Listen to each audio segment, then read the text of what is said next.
Hey everybody, BJ here. If you saw the channel update yesterday, you know exactly what this is.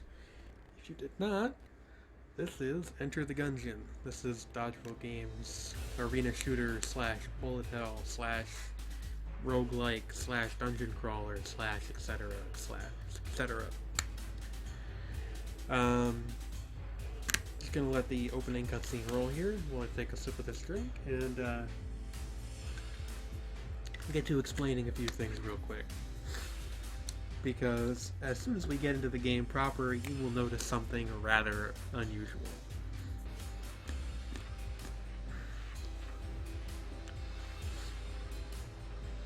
This is actually my first time seeing this. A couple other times that I've started the game so far, I've skipped it and I haven't seen it on any of the YouTube series I've watched so far. A gun that can kill the past. How scintillating.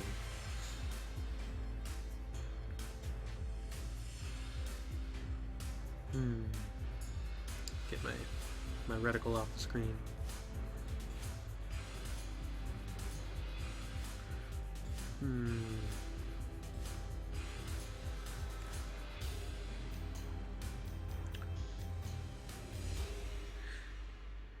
They must.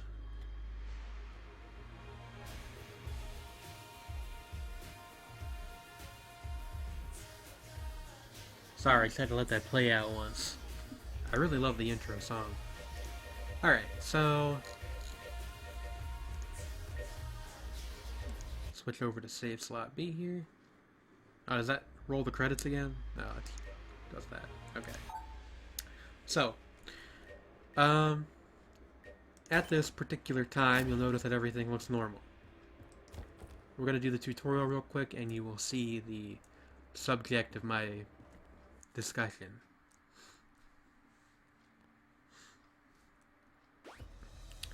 Alright, so you may notice our character is just a black silhouette. This is because I use here. It's the tutorial fellow showing us how to do the tutorial. This is because my computer happens to use one of the handful of graphics cards that has problems with Gunjane. Thankfully, this is all that it does, and they are working on a solution. I considered just delaying the series until they pushed a fix to the problem, but you know what? I decided to forget about it. No gosh darn shadow is going to prevent me from getting my Gunjane to all of you.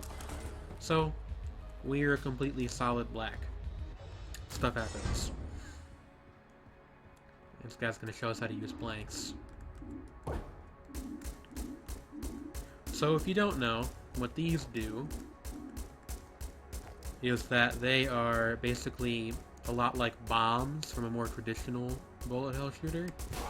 They destroy all the bullets on the screen.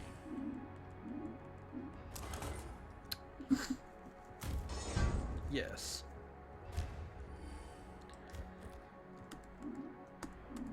Yeah, and then he gives us a gun, and look, a literal pea shooter.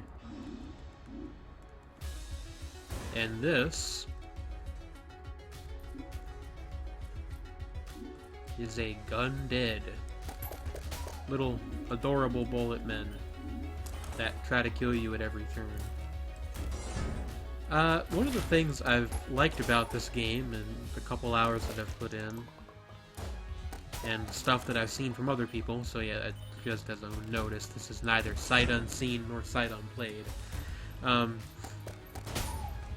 of the things I really like about it is that they've got this kind of, almost Adventure Time style, like, somewhat humorous, but still very involved world building. Give us the med kit.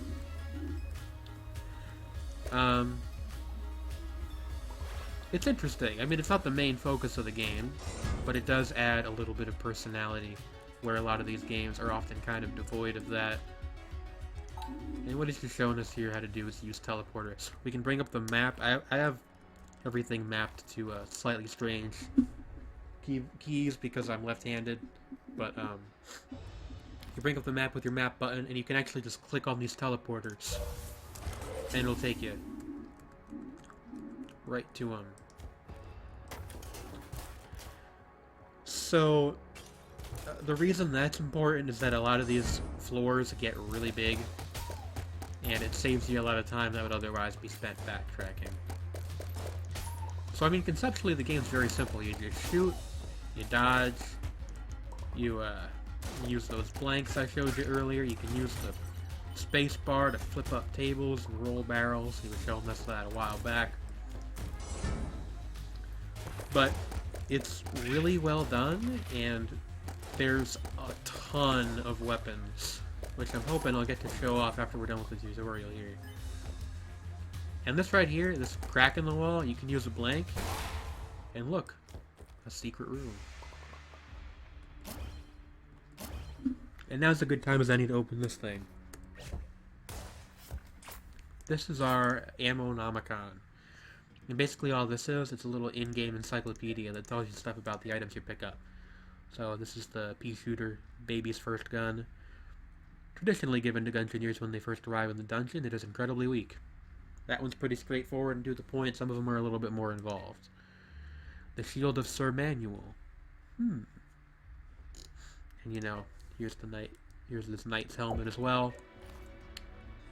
Game also takes a little bit of inspiration from Dark Souls, not too much. I mean, you know, it's an arena shooter. Dark Souls is an action RPG. They're just a bit different inherently, but a lot of the storytelling is like, again, that sort of Adventure Time-y sense of humor is conveyed through item descriptions, which is something that Dark Souls does, and obviously you got the DodgeRoll, the company's namesake DodgeRoll.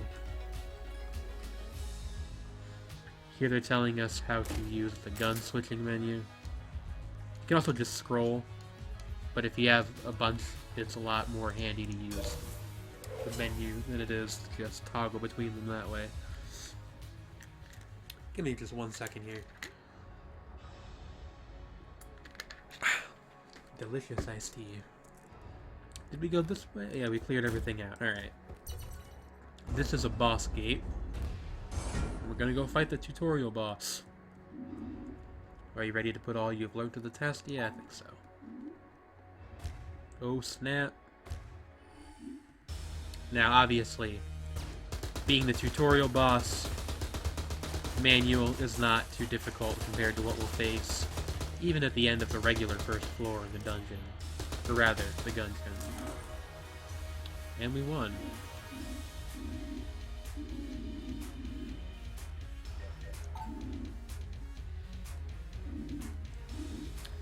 Yeah, I don't know. This is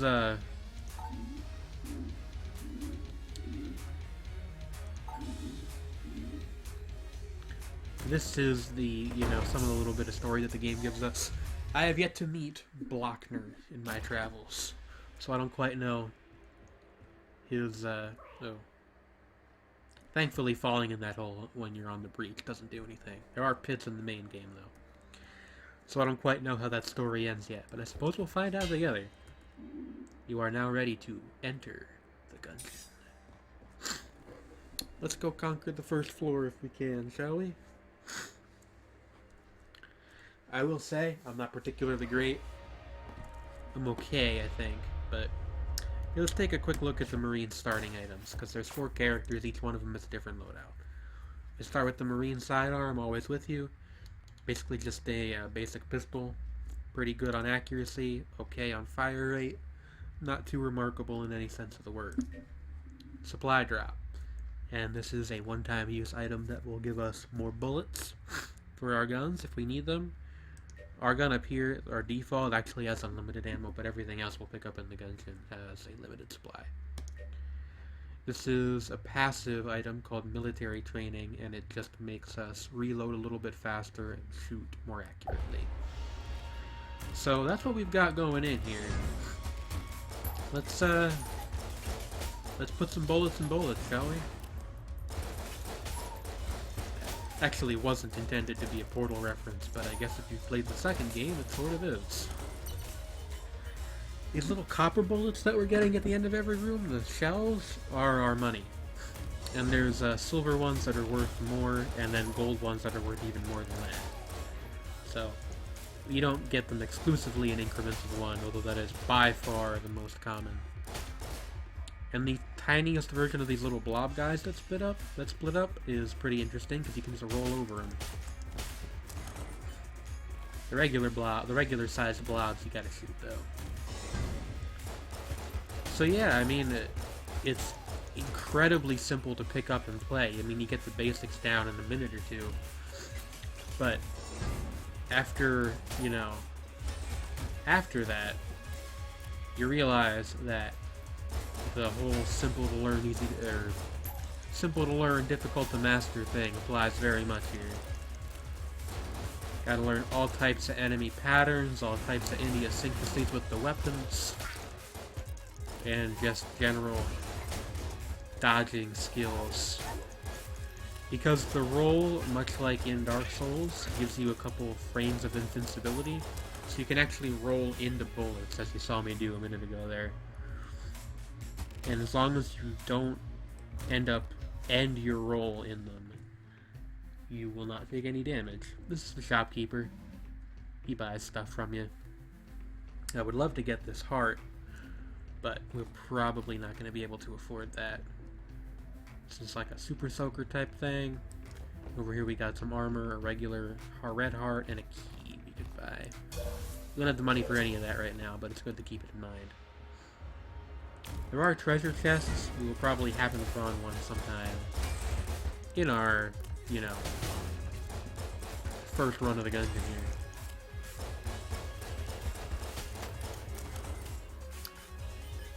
I used to hate when I first started out, which was, you know, a couple hours ago, but those night guys are a bit of a pain until you figure out that the best way to dodge their attack is just to roll into it, and same with these shotgun dudes. They're really only a problem if there's more than one of them, and they're firing out of sync with each other. Really, it is the numbers usually more so than anything that'll get you in this game. You just get whittled down too much over the course of things. Ooh, I don't think I've ever seen this one before. Gunjane Ant, what army? Alternates between oily bursts and fiery blasts. When the great bullet fell from the sky, not even the earth beneath the Gungeon was spared. The ants that made their home beneath the floors became terrifying in size and capable of projectile spit.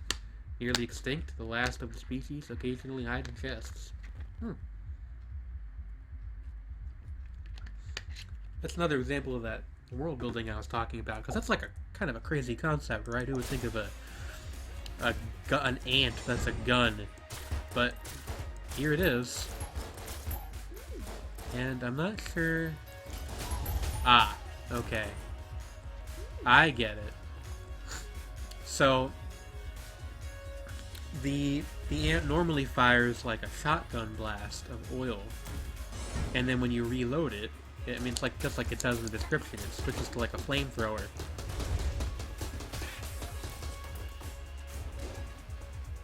Oh. Fire you can take care of by following the old stop, drop, and roll adage. Ah, I got hit. Oh. I didn't mean to switch to my pistol there, but I guess it worked out. And I guess you can tell by which end of the ant is facing outward which one you're using. Suck fireballs! It's interesting. It's a weapon that you need some tactical thinking to use properly.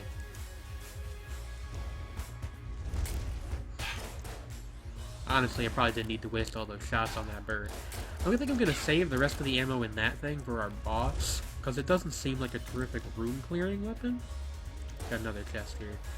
Doesn't seem like a terrific room-clearing weapon, but it might be great for taking out single, large HP foes, such as every boss in the game. This is a very small room. I don't think I've ever seen this one this small. At least not one that small that actually had enemies in it. Thankfully, it was just one wave. Let's see. These are altars. I don't quite know how all of these work yet, but most of them, they let you offer something and you get something else. If there's one where you can give a heart, then you'll get more ammo. It's an interesting system that I have not yet quite figured out how to exploit to its full potential. Now, why don't we go buy a key from this dude? We can open that other chest. Normal, just like brown wooden chests are not usually worth too much, but you never know what you'll get. It's usually worth looking in it. In my experience, the shinier the chest is, the more likely it is to have some kind of bizarre weapon in it. Alright. Compass. Sense of direction, surprisingly rare. What do we got here? Strangely, this needle points... the needle in this compass always points towards the next descending elevator.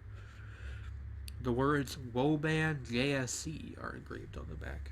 A lot of the items in this game are references to stuff. I don't quite know what that one is, but I want to take it with us. So I'm going to call in our supply drop, get our free ammo.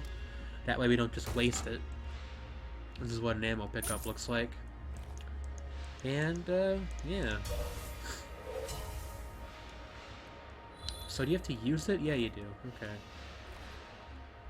Recharge is really quick, though. Most items that are multi-use do not take a short amount of time to recharge. They take, like, several floors worth of, or several rooms worth of time to recharge, rather.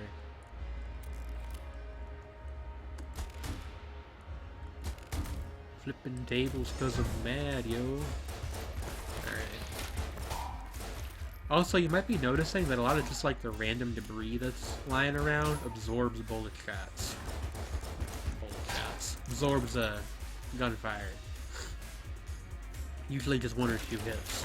But you can use that to kind of get some positioning when the room begins. Alright.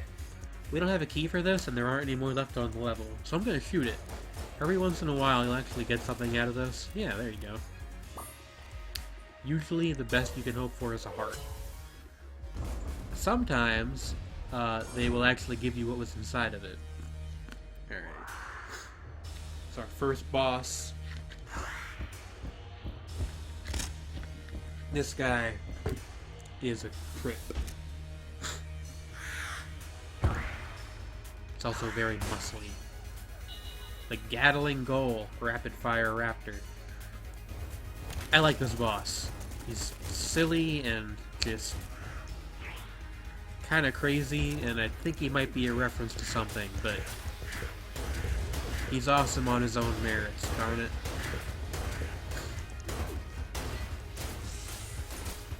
Alright. We did just lose, if you beat a boss without getting hit, you'll get an extra item at the end of the boss fight that gives you an extra HP container. But that's fine. I didn't expect a perfect to the first boss on my first try here. And I'll say that our ant seems to be working okay. Setting down those big pools of oil for him to get lost in, and it seems like his own missiles, when he launches those, also ignite the pools. So that's pretty good. And as long as we keep rolling, we're not in too much danger of getting caught in our own fire. Oh, speak of the devil. Alright. He's down. Alright. Hegemony credit accepted galaxy-wide. We get a new gun. This is a barrel. I've had this one before. Even mentioning guns in the Gungeon can have strange effects. This is an old idiom that has been given physical form through simple repetition. Note: words are the Gungeon's second language, so slight inaccuracies may occur. It shoots fish. It's pretty great. Because, I mean, in what way could a barrel gun that shoots fish not be great, really? Gotta ask yourself that question.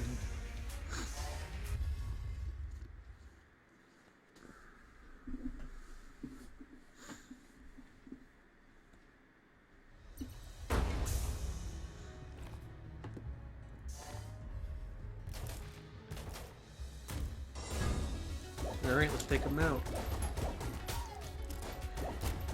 In my limited experience, the barrel is like an okay, like, primary weapon, like a substitute for your pistol.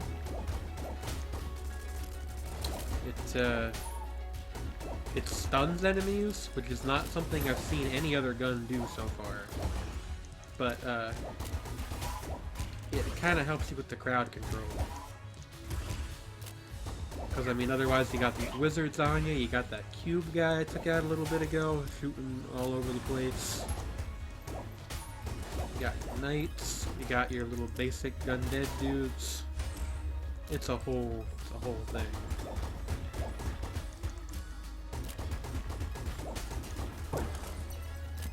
I will say probably using this and the ant in the same room isn't a good idea.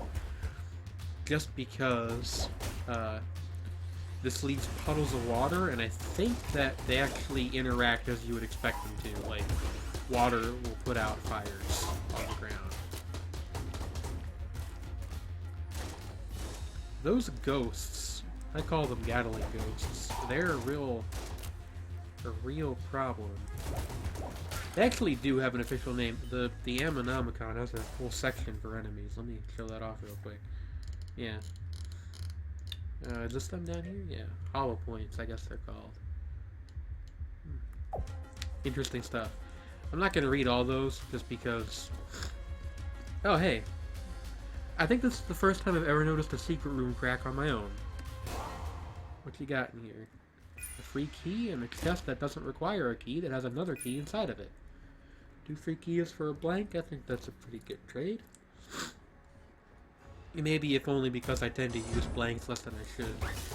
But anyway, I'm not going to show off all the enemy entries just because we'd be here all day. Whereas with a gun, I can just show off the entry when we pick it up.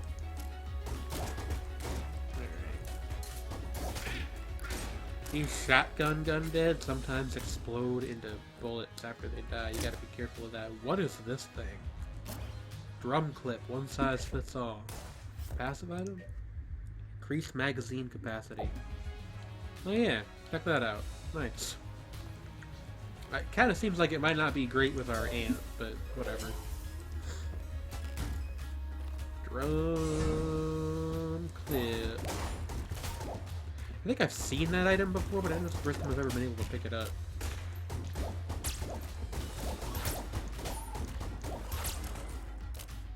Alright. I love that it leaves behind fish. It's just so great to me. Little details like that. You know, like I said, there's a lot of, like, pretty good roguelikes out there. Especially in the, you know, sort of Binding of Isaac vein, where they're roguelike plus another genre. But not all of them have character, and I think that's what separates the good ones from the great ones. Maybe even more so than mechanics. Mind you, the mechanics in this game are, like, brilliant, but I'm just saying, it wouldn't be Gungeon without the weird sense of humor. Figured I should blank there, so I did.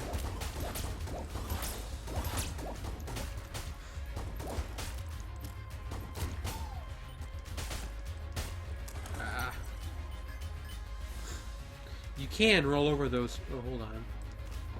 Yeah, okay.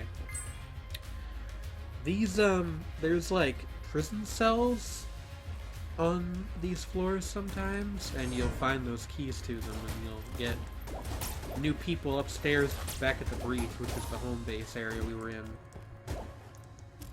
If you do that, and you find them in the dungeon down here. So hopefully we will find our imprisoned friend. Because I don't think we've got too much time left here. I mean, I'm running out of fish from my barrel.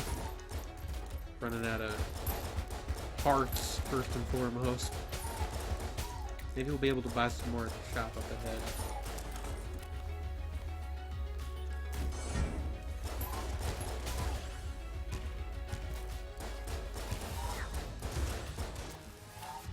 Alright, think. Try to... there we go. Been saying I'm gonna try to shoot that guy into the pit.